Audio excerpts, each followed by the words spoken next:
Ouvrez le banc.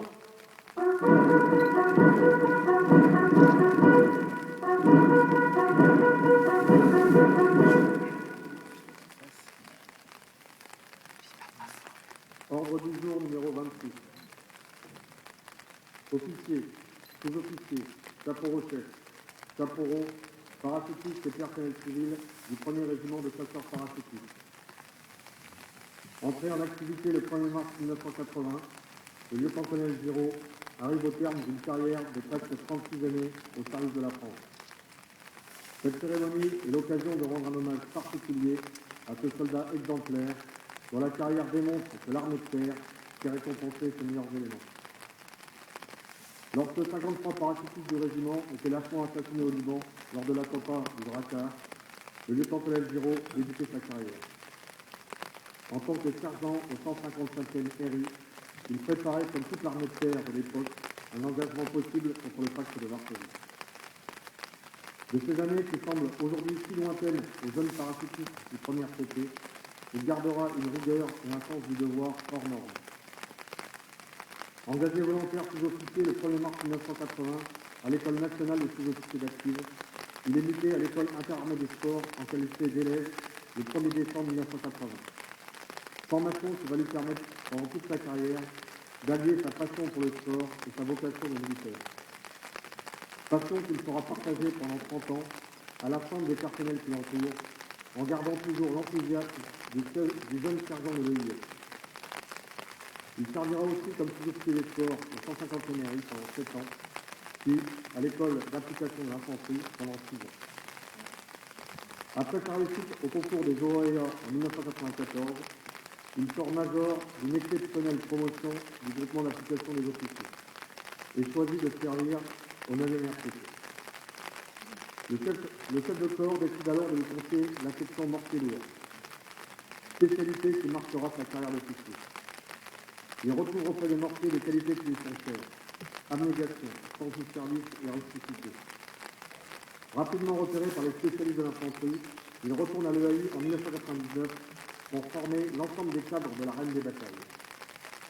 L'excellence de son travail et son sens pédagogique sont reconnus de tous, et ses cours marqueront une génération d'officiers et de sous-officiers.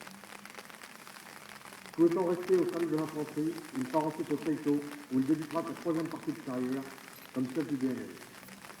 Encore une fois, dans un métier exigeant, toujours au service du collectif.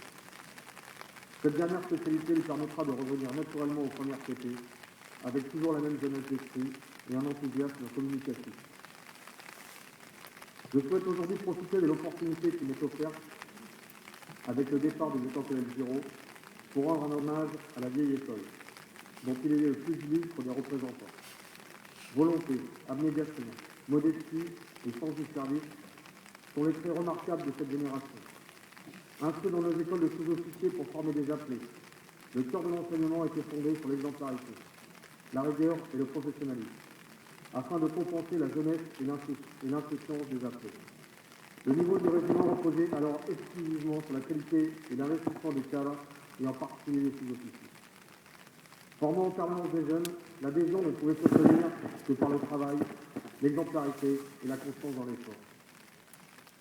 Il est toujours difficile de définir quelle qualité doit posséder un chef, mais aussi persuadé qu'au combat, et encore plus au quartier, ce sont les hommes que l'on respecte qui sont les meilleurs.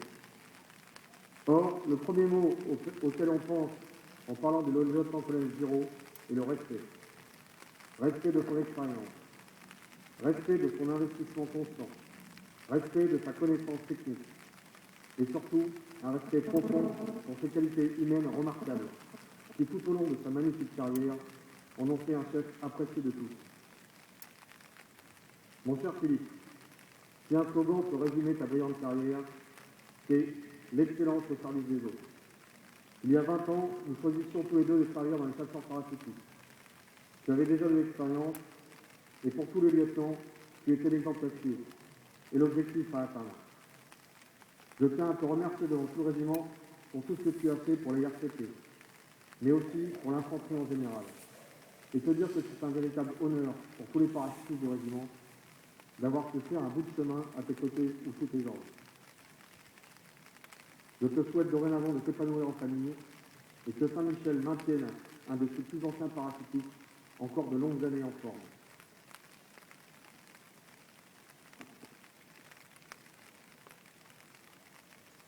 Ordre du jour numéro 27. Officiers, sous-officiers, caporal-chef, caporaux, parachutistes et personnel civil du 1er régiment de chasseurs parachutistes.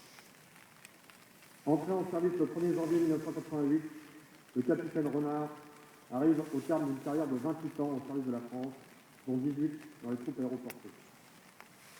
Le capitaine Renard commence sa carrière comme engagé volontaire sous-officier le 1er janvier 1988. Il est muté à l'école d'infanterie de Montpellier le 8 août 1988 et est affecté au 39e régiment d'infanterie en 1989. Il ne fera qu'un an avant de rejoindre le 1er RCT à Toulouse. Il débute alors une carrière de 18 années au sein des parachutistes, dont 14 au 1er RCT.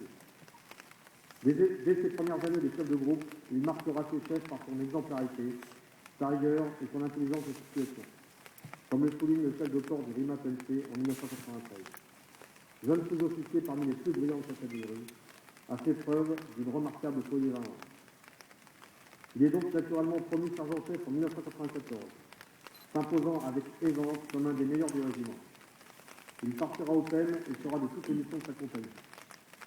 Guyane, 3 fois la Nouvelle-Calédonie et une mission particulièrement éprouvante pour l'aéroport de Sarajevo pour la mise en place des forces de l'OTAN. Après 9 ans au premier, il ne peut rejoindre famille avec le régiment et part comme adjudant au 7e DPA, où il sert en qualité de chef de section, puis sous-officier renseignement. Il sera alors un des premiers rapaces à servir en Afghanistan en 2002, où la rigueur de son engagement sera saluée par le RAID France. Après 5 ans dans les Alpins, il rejoint l'étape comme instructeur avec le grade d'adjudant-chef en 2004. Là encore, ses capacités intellectuelles et son implication totale dans la mission confiée seront merveilleuses. Il réussit le concours et passe major en 2005, pour être ensuite admis dans la foulée dans le corps des officiers en 2006. Comme beaucoup de nos plus brillants sous-officiers, il partira faire ses classes de lieutenant dans la Légion, au 4e RE.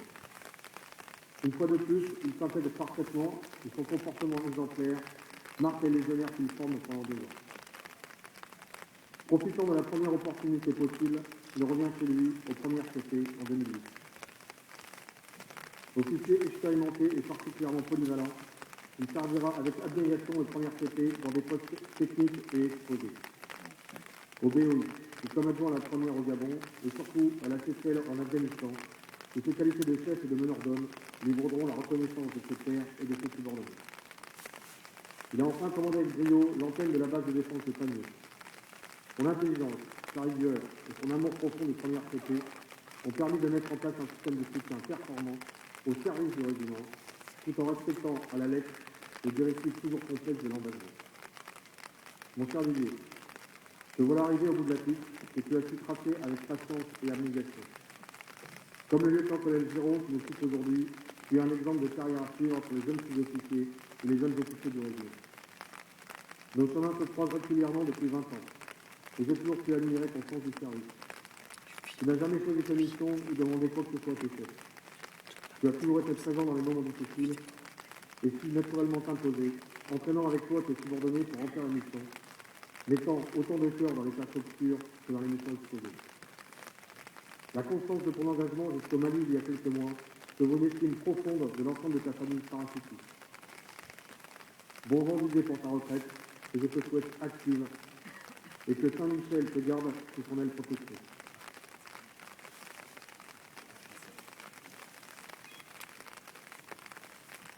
Fermez le banc.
Drapeau du premier côté, revenez notre garde.